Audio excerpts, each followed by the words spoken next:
Veremos ahora nuestra formación de ministro extraordinario de la Sagrada Comunión, lo que se refiere a la liturgia eucarística.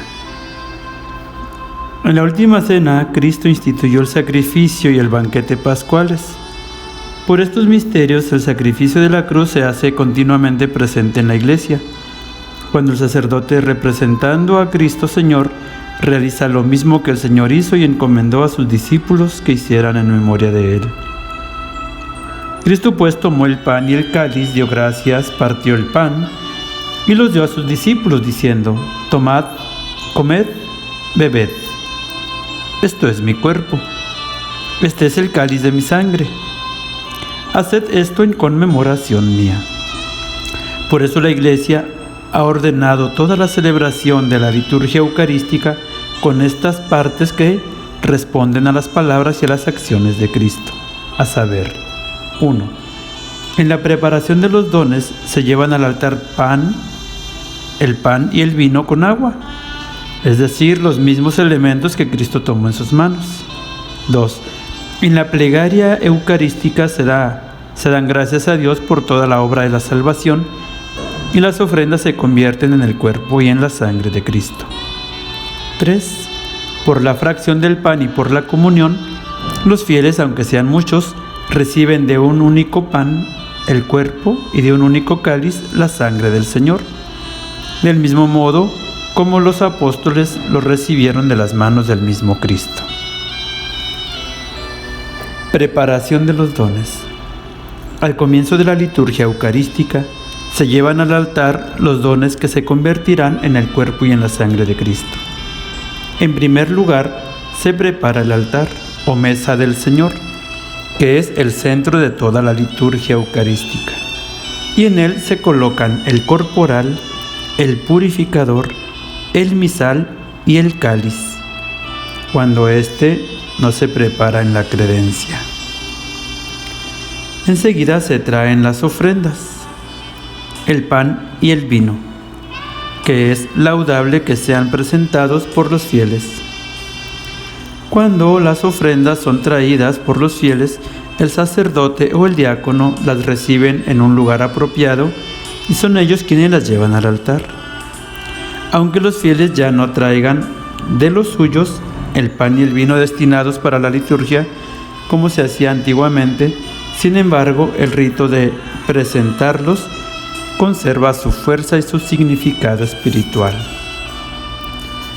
También puede recibirse dinero u otros dones para los pobres o para la Iglesia, traídos por los fieles o recolectados en la Iglesia, los cuales se colocarán en el sitio apropiado fuera de la mesa eucarística.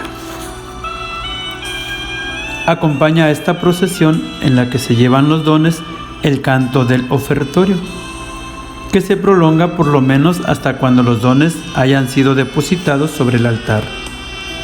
Las normas sobre el modo de cantarlo son las mismas que para canto de entrada.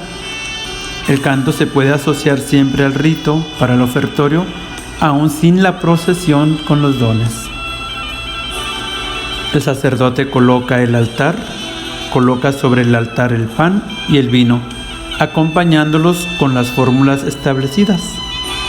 El sacerdote puede incensar los dones colocados sobre el altar y después la cruz y el altar mismo, para significar que la oblación de la Iglesia y su oración suben como incienso hasta la presencia de Dios.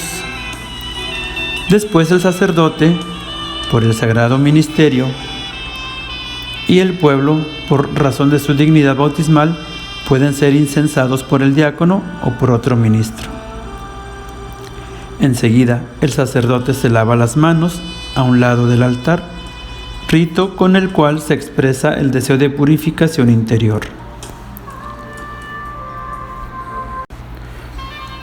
Oración sobre las ofrendas. Depositadas las ofrendas y concluidos los ritos que las acompañan, con la invitación a orar juntos con el sacerdote y con la oración sobre las ofrendas, se concluye la preparación de los dones y se prepara la plegaria eucarística. En la misa se dice una sola oración sobre las ofrendas, que se concluye con la conclusión más breve, es decir, por Jesucristo nuestro Señor. Y al final de ella se hace mención de el Hijo, Él que vive y reina por los siglos de los siglos. El pueblo, uniéndose a las súplicas con la aclamación Amén, hace suya la oración. Plegaria eucarística. En este momento comienza el centro y la cumbre de toda la celebración. Esto es la plegaria eucarística, que ciertamente es una oración de acción de gracias y de santificación. El sacerdote invita al pueblo a elevar los corazones hacia el Señor, en oración y en acción de gracias, y lo asocia a sí mismo en la oración que él dirige en nombre de toda la comunidad a Dios Padre, por Jesucristo en el Espíritu Santo. El sentido de esta oración es que toda la asamblea de los fieles se una con Cristo en la confesión de las maravillas de Dios y en la ofrenda del sacrificio. La plegaria eucarística exige que todos la escuchen con reverencia y con silencio. Los principales elementos de que consta la plegaria eucarística pueden distinguirse de esta manera. A. Acción de gracias, que se expresa especialmente en el prefacio, en la cual el sacerdote, en nombre de todo el pueblo santo, glorifica a Dios Padre y le da gracias por toda la obra de la salvación, o por algún aspecto particular de ella, de acuerdo con la índole del día, de la fiesta o del tiempo litúrgico. B. Aclamación, con la cual toda la asamblea, uniéndose a los coros celestiales, canta el Santo. Esta aclamación, que es parte de la misma plegaria eucarística, es proclamada por todo el pueblo juntamente con el sacerdote. C. Epíclesis, con la cual la Iglesia, por medio de invocaciones especiales, implora la fuerza del Espíritu Santo para que los dones ofrecidos por los hombres sean consagrados, es decir, se conviertan en el cuerpo y en la sangre de Cristo, y para que la víctima inmaculada que se va a recibir en la comunión sirva para la salvación de quienes van a participar en ella. D. Narración de la institución y consagración.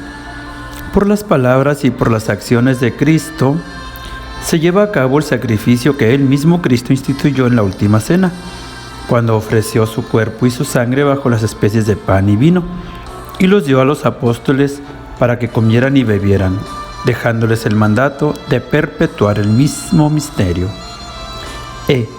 Anamnesis, por la cual la Iglesia, al cumplir el mandato que recibió de Cristo por medio de los apóstoles, realiza el memorial del mismo Cristo, renovando principalmente su bienaventurada pasión, su gloriosa resurrección y su ascensión al cielo.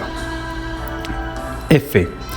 Oblación, por la cual, en este mismo memorial, la Iglesia, principalmente la que se encuentra congregada aquí y ahora, ofrece al Padre en el Espíritu Santo la víctima inmaculada. La Iglesia, por su parte, pretende que los fieles no solo ofrezcan la víctima inmaculada, sino que también aprendan a ofrecerse a sí mismos y día a día se perfeccionen por la mediación de Cristo, en la unidad con Dios y entre ellos, para que finalmente Dios sea todo en todos. G. Intercesiones, por las cuales se expresa que la Eucaristía se celebra en comunión con toda la Iglesia, tanto con la del cielo como con la de la tierra, y que la oblación se ofrece por ella misma y por todos sus miembros, vivos y difuntos, llamados a participar de la redención y de la salvación adquiridas por el cuerpo y la sangre de Cristo. H. Doxología final, por la cual se expresa la glorificación de Dios, que es afirmada y concluida con la aclamación Amén del pueblo. Hasta aquí nuestro tema de lo que es la liturgia eucarística. En la próxima filmación, pero el próximo video veremos el rito de la comunión, la oración del Señor, el rito de la paz, la fracción del pan, la comunión y rito de conclusión. para pasar al tercer capítulo de este Ordo Misse. Que Dios siga afianzando tu fe y devoción, tu fervor en su servicio. Paz y bien.